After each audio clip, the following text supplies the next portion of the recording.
सुंदर गावात संक्रांतीचे दिवस होते। आकाश रंगीबेरंगी पतंगांनी भरून गेले होते। भो काटा अशा आरोळ्यांनी गाव दणाणून गेले होते। लाडू आणि शिदूही आपल्या मित्रांसोबत पतंग उडवत होते। लाडूचा लाल रंगाचा पतंग आकाशात सर्वात उंच उडत होता। सगळेजण त्याच्या पतंगाकडे कौतुकाने पाहत होते। पण अचानक वाऱ्याचा एक जोराचा झोत आला आणि दुसऱ्या एका पतंगाचा मांजा लाडूच्या मांजात अडकला। दोघांमध्ये पेंच लागली। लाडूने पतंग वाचवण्यासाठी खूप प्रयत्न केले, पण त्याचा पतंग कटला। "ऐ गो, माझा पतंग!"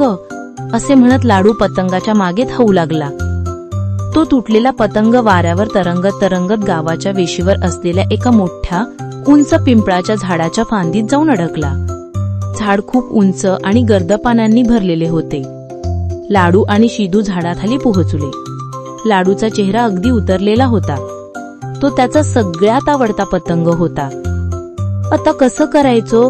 झाड खूप उंच आहे," शिदू काळजीत म्हणाला। त्यांच्यासोबत असलेल्या एका मोठ्या मुलाने बंड्याने जमिनीवरून एक दगड उचलला। "थांबा, मी दगड मारून पतंग खाली पाडतो," असे म्हणून त्याने दगड झाडाच्या दिशेने भिरकावला। पण त्याचा नेम चुकला आणि दगड फांदीला न लागता पानांमधून निघून गेला।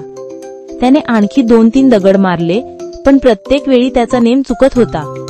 एका दगडाचा तर फांदीवर बसलेल्या पक्ष्यांना फटका बसला आणि ते घाबरून उडून गेले। तेवढ्यात तिथून हिराबाई जात होती। तिने मुलांना दगड मारताना पाहिले।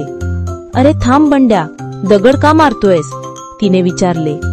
लाडूने रडवेल्या स्वीरात सांगितले, "हिराबाई, माझा पतंग त्या फांदीत अडकला आहे, तो काही केल्या निघत नाहीये." हिराबाईने वर पाहिले। पतंग खूप नाजूकपणे एका छोट्या फांदीत अडकला होता। ती म्हणाली, "दगड मारून काही उपयोग नाही, उलट दगडाने तुमचा पतंग फाटेल किंवा झाडावरील पक्ष्यांना इजा होईल। आपण दगडाशिवाय पतंग काढू शकतो." "दगडाशिवाय? पण कसं?" सगळ्या मुलांना आश्चर्य वाटले। हिराबाईने थोडा विचार केला। तिची नजर शिदूच्या हातात असलेल्या दुसऱ्या पतंगावर आणि फिरकीवर गेली। "शिदू, तुझा पतंग आणि मांजा दे पाहू," ती म्हणाली। शिदूने आपला निळा पतंग आणि फिरकी तिच्या हातात दिली। हिराबाईने त्या पतंगाच्या मांजाला टोकाशी एक लहानसा वजनाने हलका दगड बांधला। तिने मुलांना समजावले, "आपण या दगडाला चिकट पदार्थ लावूया, म्हणजे तो पतंगाला सहज चिकटेल." जवळच असलेल्या एका झाडाचा चिकट डिंक तिने त्या दगडाला लावला। "आता बघा," हिराबाई म्हणाली, "ज्या वाऱ्याने तुमचा पतंग झाडावर अडकवला, तोच वारा आता आपल्याला मदत करेल." तिने शिदूचा निळा पतंग आकाशात उडवला। वारा चांगला वाहत होता। पतंग उंच उडू लागला। हिराबाईने हळूहळू मांजा सैल सोडला आणि पतंगाला त्या पिंपळाच्या झाडाजवळ नेले। ती एखाद्या कुशल खेळाडूप्रमाणे मांजा ओढत आणि ढील देत होती। तिने पतंगाला अडकलेल्या लाल पतंगाच्या अगदी जवळ नेले। मग तिने मांजा असा काही फिरवला की मांजाला बांधलेला चिकट दगडाचा गोळा बरोबर लाल पतंगाला जाऊन चिकटला। "आता हळूच मांजा खाली ओढा," हिराबाई म्हणाली। शिदूने हळूहळू मांजा ओढायला सुरुवात केली। चिकट दगडामुळे लाल पतंगही त्या मांजासोबत खाली येऊ लागला। फांदीत अडकलेला पतंग हळूच सुटला आणि दोन्ही पतंग वाऱ्यावर तरंगत तरंगत जमिनीवर आले। लाडूचा आनंद गगनात मावेनासा झाला। त्याला त्याचा आवडता पतंग परत मिळाला होता, तोही न फाटता।